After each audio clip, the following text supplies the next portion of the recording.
Greetings, friends. It's been a while, and I decided to bring up this topic of white guilt, a very controversial topic.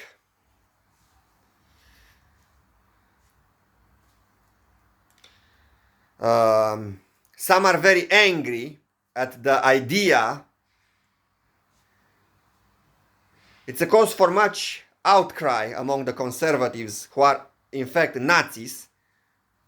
99% of active conservatives are in fact concealed Nazis, covert Nazis. 99% of them, a whole bunch of covert Nazis. They feel a lot of indignation, outrage over the very idea that whites should feel guilty. So, should we whites, members of the so-called white race, feel guilty for what some of our ancestors did to non-whites all across the world, because the reach of white colonialism was global. Unlike the reach of Mongol, Turkish, Chinese, Japanese colonialism, which are also very real, the reach of white colonialism has been global, has been and still is global. So should we whites feel guilty over it? Yes, we should. Yes, we should. We should definitely feel guilty in various degrees, that is. So yes, we should feel guilty. All right, we should feel guilty. I feel guilty. I, as a member of the white race, feel guilty. I, as a white person, feel guilty for what has been done in my name to so many peoples, non-white peoples of color, all across the world. I repeat, all across the world. Yes, I may not have been there to take part in such crimes, but I'm well aware that it was done in my name. I may not have been there to get my hands all dirty with blood, but I'm aware it was done in my name. It was done in the name of the race that I belong to. So yes, I feel guilty. I feel ashamed. And I also feel an urge to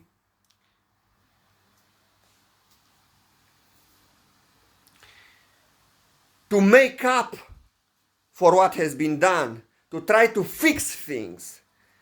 I feel this urge to give a hand, to lend a hand in the global effort to redress the wrongs that have been committed. I feel I have a duty to speak out.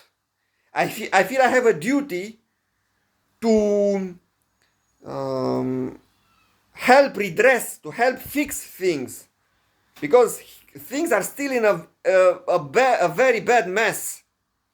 Things still need to be fixed. I feel I have a duty to help fix things, to help redress the crimes, the legacy of those crimes.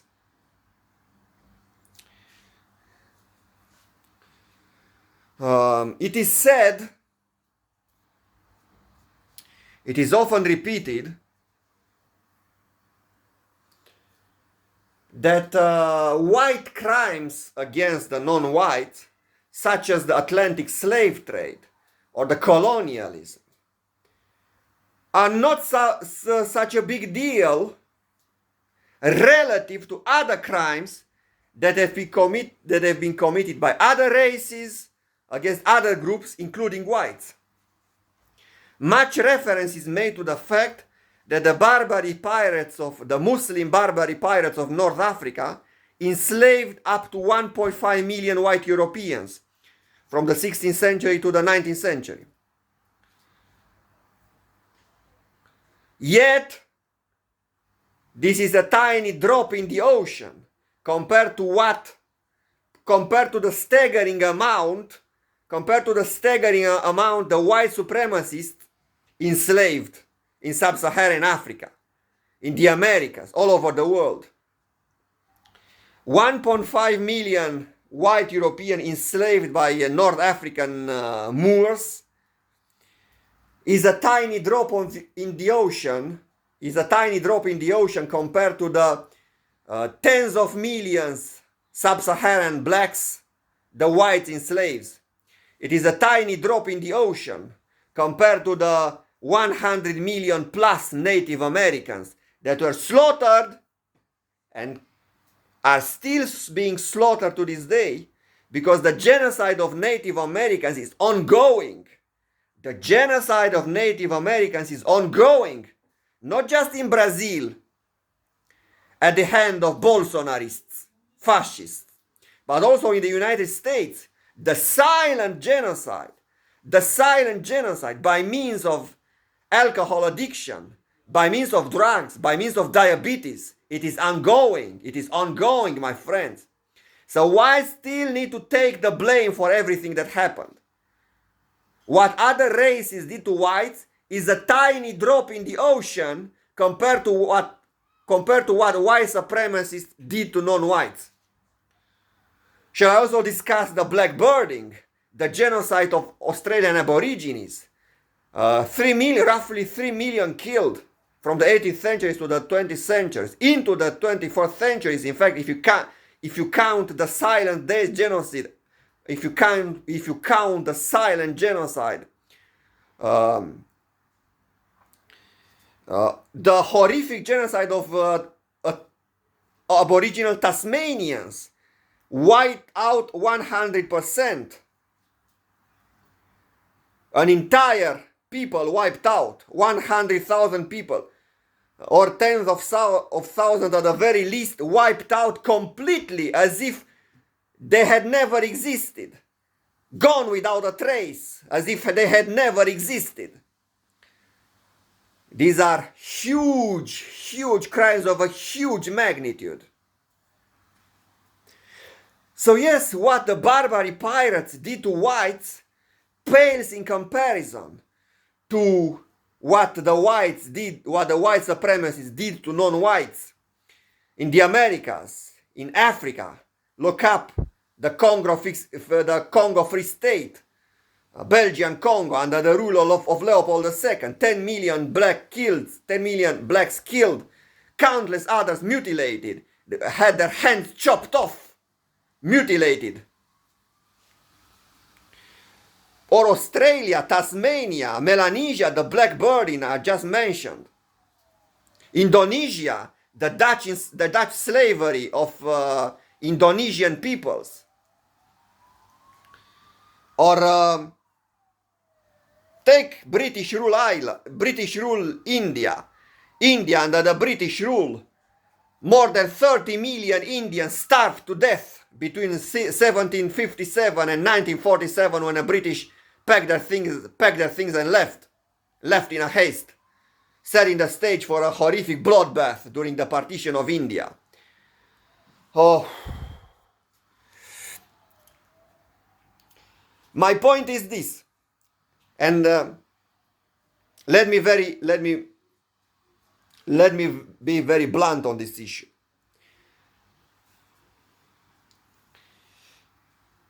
The point is not that other races committed genocide. No Marxist has ever claimed that only the white race committed genocide. What Marxists say is that whites committed the most crimes. It is the white supremacists that committed the most crimes. What other races did to other races pales in comparison to what white supremacists did to non-whites. Not all races. So it's true, yes, all races committed crimes, but nowhere near the magnitude of the crimes committed by white supremacists. I mean, Show me a single African king which killed 10 million white Europeans. Show me a single African king that killed 10 million white Europeans. You will find none. Yet King Leopold II of Belgium killed 10 million blacks between roughly 1885 and 1908, and had countless others mutilated, their hands chopped off, for failing to meet the rubber quotas that were imposed on them, or the ivory quotas that were imposed on them. Even small children had their hands chopped off.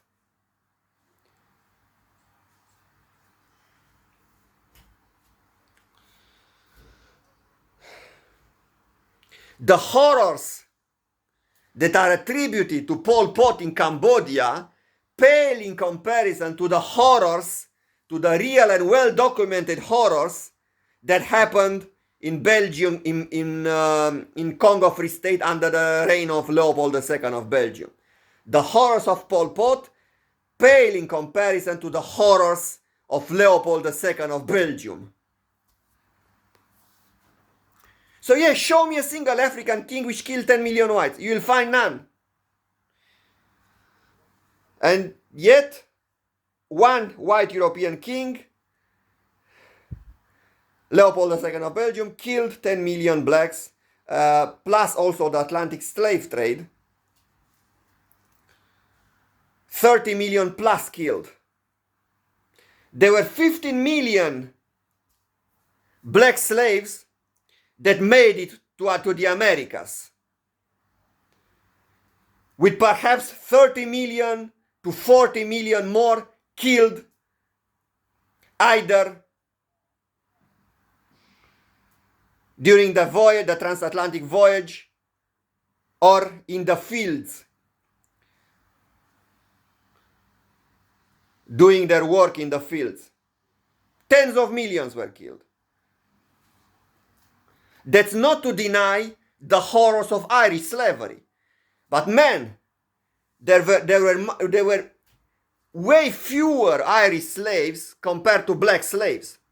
There were perhaps 500,000 enslaved Irish. You cannot compare that to 15 million enslaved black. It means there were something like 30 black slaves for every one Irish slave. A ratio of 30 to 1. Man, you have to have a sense of proportion. You cannot blow things out of proportion. The horrors of the black slavery dwarf the horrors of the Irish slavery. We're talking about 500,000 to 15 million. There's no comparison, period.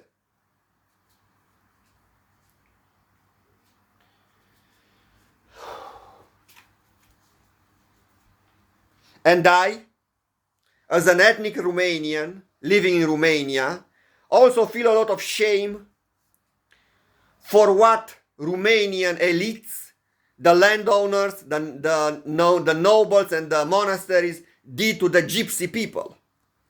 500 centuries of slavery, of gypsy slavery at the hand of the Romanian elites, followed by the Holocaust in World War II, in which upwards of 11,000 gypsies perished. I also feel a lot of shame for what the Romanian supremacists, so to speak, did to gypsies, to poor gypsies, throughout centuries of Romanian history. I take credit for that. I take blame for that. So yes, the common sense answer to this, an answer that is rooted in common sense and elementary logic, is that yes, white folks should feel guilty for what the white supremacists and the white elites did to non-whites. In varying degrees, though. In varying degrees. Because not all whites benefited equally. Some whites grew extremely rich, grew extremely fat. on the horrible trade in African lives, in African flesh. The banking elites of Europe, the royal houses of Europe, primarily the House of Windsor, grew extremely fat on the horrible trade in human flesh, in African lives. Yet at the same time, many others remained poor. So yet, while it is true to a certain extent that all whites benefited from slavery and from genocide of non-whites at the hands of the white supremacists and white elites, it is also true that not all of them benefited equally. The guilt is shared, but not evenly. You see? Poor whites do not share the same amount of guilt as the rich whites.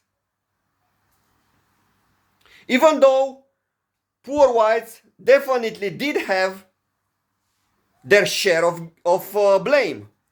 Many poor whites in the southern state of the United States supported black slavery.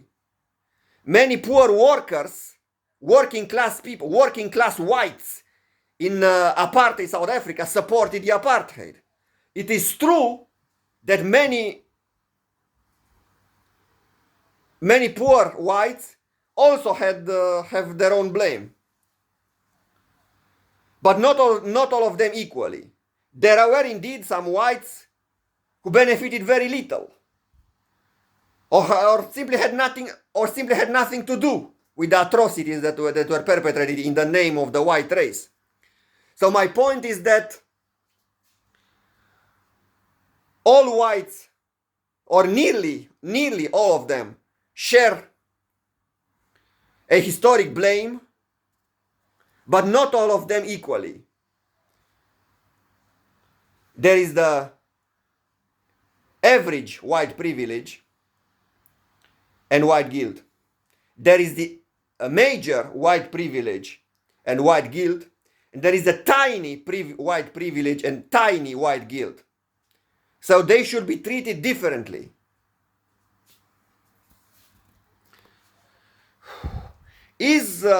But isn't white guilt a cover for reverse racism?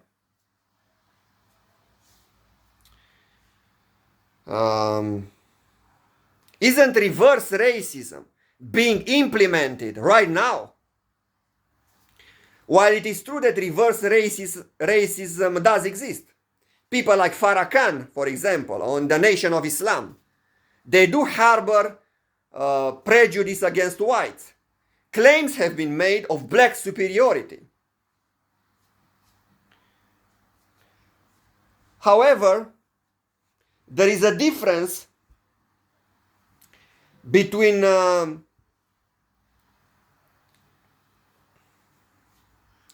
tiny racists and gigantic racism. The Nation of Islam people are tiny race. They are tiny. The racism is tiny compared to the racism that white supremacists practiced, and the huge burden, historical burden of white racism. They are not in the same league. They pale in comparison. Yes, there are blacks who harbor racist beliefs towards whites. There are some cases, but they are tiny. I mean the amount of damage that black supremacism has inflicted on white people is ridiculously tiny compared to the huge amount the white supremacists inflicted on the black people and all other non-white peoples. It is tiny. It pales in comparison. Second, no one in the anti-racist camp is suggesting that whites, for example, be genocided. No one in the anti-racist camp, no one in the Antifa camp, and I'm an Antifa myself, no one in the Antifa camp ever suggested that white people be enslaved. No one has ever put forward such a preposterous claim, such a preposterous demand that whites be enslaved. No one has put forward such a demand. Not that I heard of. No one has put forward the demand that whites be stripped of the right to vote. No one has put forward the demand that whites be stripped of the right to run for office. No one has ever suggested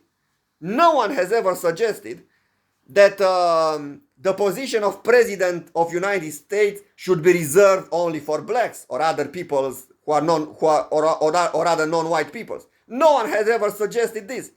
So you are, my friends, people who buy into the claims of reverse racism, you are simply blowing things out of proportion.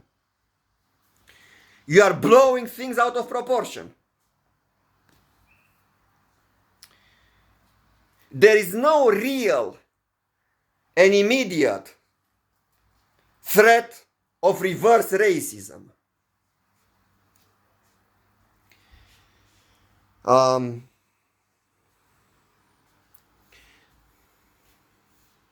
So my point so far is this. Yes, we white people should feel guilty for the crimes done in our name.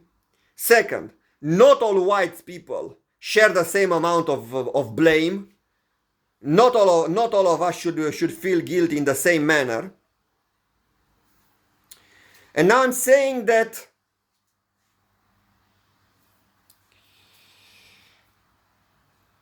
what is needed, what is really needed, is a very simple thing that everyone can practice himself or herself. What is required is simply that we give up the cult of our murderers, founding fathers, they say. What is required from us is that we give up the cult of George Washington, is that we give up the cult of Thomas Jefferson, butchers of Native Americans, Thomas Jefferson, a wealthy slave owners, that we give up the cult of Winston Churchill, who starved to death 3 million Indians. Look up the Bengal famine of 1943. Nobody has required us to voluntarily sold ourselves into slavery. No one is asking us to become slaves. What is asked from us, what is required from us, is simply that we give up the cult of racist murders. What is required from us is that we give up our white privilege. However big, however tiny, however big, however tiny, give it up, my friend. Okay, I leave it to that for now. It's been a while, and I look forward to meeting you with you again. Keep in mind that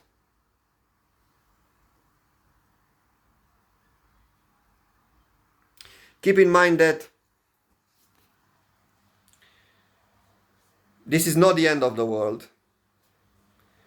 If we give up on Thomas Jefferson or George Washington, Winston Churchill, if we give up on our white privilege, this is not the end of the world. Far from it. We white peoples also had very great and good things to offer to the world. While it is true that we white peoples gave the worst, are responsible for the worst thing that ever happened, the British Empire, the Spanish Empire, the Belgian Empire, the Nazi Holocaust, it is also true that we are responsible for the best thing that ever happened, Marxism. Marxism is the great gift that we white peoples have given to the world, and we are bound to stay on the course and share this magic, beautiful gift to all the peoples of the world.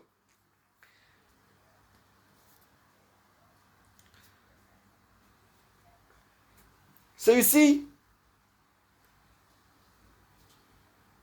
there is still room for white pride, my friends. There is still room for white pride. There is still room for that. Take pride in Marxism. White people who want to take pride in white culture, in white history. Take pride in Marxism, my friends. Take pride in Karl Marx. Take pride in Friedrich Engels. Take pride in Vladimir Lenin. Take pride in white anti-racism. Take pride in Stephen Jay Gould. Take pride in David Stannard. Take pride in all the good things that white people gave to the world. Take pride in that which is good, not that which is bad. Reject that and take that. Reject the bad things and take pride in the good things. Man, white guilt is the road to recovery, is the road to regaining our health and our dignity. White guilt is not the, if properly practiced, of course, if properly managed. White guilt is not the road to slavery. White guilt is the road to recovery, is the road to regaining our sanity, is the road to regaining our dignity. Okay, friends, I leave it to that for now.